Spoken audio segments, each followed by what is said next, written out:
नमस्कार, मी प्रियंका। आजच्या व्हिडिओमध्ये बघूयात आपण इंजिनिअरिंगच्या ब्रांचेस किती आहेत आणि त्याच्या सब ब्रांचेस किती आहेत। तर चला तर व्हिडिओला सुरुवात करूया। सगळ्या विद्यार्थ्यांना आणि पालकांना विनंती आहे की व्हिडिओ शेवटपर्यंत बघा, जेणेकरून तुम्हाला जी इन्फॉर्मेशन हवी आहे ती भेटेल आणि कोणती इन्फॉर्मेशन मिस होईल। तर इंजिनिअरिंग मध्ये भरपूर साऱ्या ब्रांचेस आहेत, म्हणजे बऱ्याच ब्रांचेस आहेत, जवळजवळ 15 ते 20 ब्रांचेस आहेत। काही विद्यार्थ्यांना माहित असतात तर काही विद्यार्थ्यांना माहित नसतात।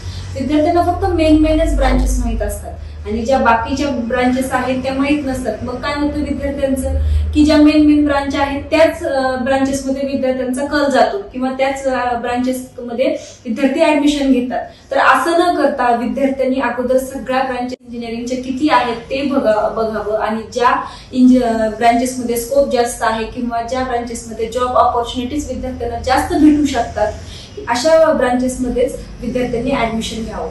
तर इंजिनिअरिंगच्या ब्रांचेस आहेत, फर्स्ट म्हणजे CSE BTech computer science and engineering, त्यानंतर आहे civil engineering, mechanical engineering, electronic and telecommunication engineering, biochemical engineering, chemical engineering, त्यानंतर आहे aeronautical engineering, automobile engineering, agriculture engineering आणि aerospace engineering, nuclear engineering, textile engineering, rubber and plastic engineering, geological engineering and industrial engineering, तसेच IT engineering. तर ह्या झाल्या सगळ्या इंजिनिअरिंगच्या branches. तर आता बघूया की इंजिनिअरिंगच्या ह्या सगळ्या ब्रांचेस मध्ये सब ब्रांचेस कोणकोणते आहेत। तर फर्स्ट आहे CSE BTech computer science and engineering. तर बऱ्याच विद्यार्थ्यांना माहित आहे की B Tech computer science and engineering मध्ये आपण कोणकोणत्याच्यामध्ये स्पेशलायझेशन करू शकतो। तर फर्स्ट आहे artificial intelligence and machine learning, त्यानंतर आहे data science, cyber security, software engineering, cloud computing and robotics. तर ह्या आहेत सगळ्या सीएससी म्हणजेच कम्प्युटर सायन्स अँड इंजिनिअरिंगच्या सब ब्रांचेस, म्हणजेच कम्प्युटर सायन्स अँड इंजिनिअरिंग मध्ये आपण यामध्ये आपल्याला स्पेशलायझेशन करू शकतो। तर त्यानंतर येतं सिव्हिल इंजिनिअरिंग। तर आता बघूया की सिव्हिल इंजिनिअरिंग मध्ये आपण कोणकोणत्या याच्यामध्ये स्पेशलायझेशन करू शकतो।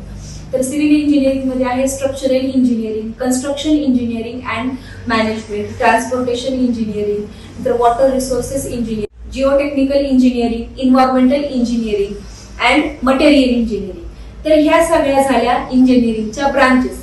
आता विद्यार्थ्यांना लक्षात आलं असेल की इंजिनिअरिंगच्या किती ब्रांचेस आहेत। विद्यार्थ्यांना कसं असतं की फक्त CSC, chemical, mechanical, electronic and telecommunication ह्याच मेन ब्रांचेस माहित असतात, बाकीच्या ब्रांचेस विद्यार्थ्यांना माहित नसतात। तर विद्यार्थ्यांनी सगळ्या ब्रांचेसचा अभ्यास करावा, जेणेकरून आपल्याला कळेल की आपल्याला विद्यार्थ्यांना जॉब ऑपॉर्च्युनिटी कोणत्या ब्रांचेसमध्ये जास्त आहे आणि कोणत्या ब्रांचेसला जास्त स्कोप आहे। ह्या सगळ्याचा विचार करूनच विद्यार्थ्यांनी इंजिनिअरिंग या क्षेत्रामध्ये पुढचं पाऊल टाकावं किंवा इंजिनिअरिंग या क्षेत्रामध्ये ऍडमिशन घ्यावं। तर आता पुढे बघूया की विद्यार्थ्यांना कसं असतं की विद्यार्थ्यांना रिझल्ट लागल्यानंतर वाटतं की आपल्याला महाराष्ट्रामध्येच ऍडमिशन भेटावं आणि ते पण गव्हर्नमेंट युनिव्हर्सिटीमध्येच आणि चांगल्या गव्हर्नमेंट युनिव्हर्सिटीमध्ये, आणि आपल्याला ज्या कोर्समध्ये किंवा ज्या ब्रांचेसमध्ये स्पेशलायझेशन करायचं आहे त्या स्पेशलायझेशन मध्ये आपल्याला ऍडमिशन भेटावं, जेईई मेन्स किंवा जेईई ऍडव्हान्स थ्रू।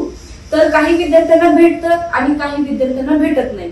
तर ज्या विद्यार्थ्यांना ऍडमिशन गव्हर्नमेंट युनिव्हर्सिटीज मध्ये भेटत नाही अशा विद्यार्थ्यांनी घाबरून न जाता आपल्याला महाराष्ट्राच्या बाहेर अशा खूप साऱ्या प्रायव्हेट युनिव्हर्सिटीज आहेत ज्या आपल्याला फॉरेन एक्सचेंज प्रोग्राम सोबत जॉब ऑपॉर्च्युनिटीज पण देतात आणि चांगलं हायर पॅकेज पण देतात। आता काही विद्यार्थ्यांना वाटेल की फॉरेन एक्सचेंज प्रोग्राम म्हणजे काय।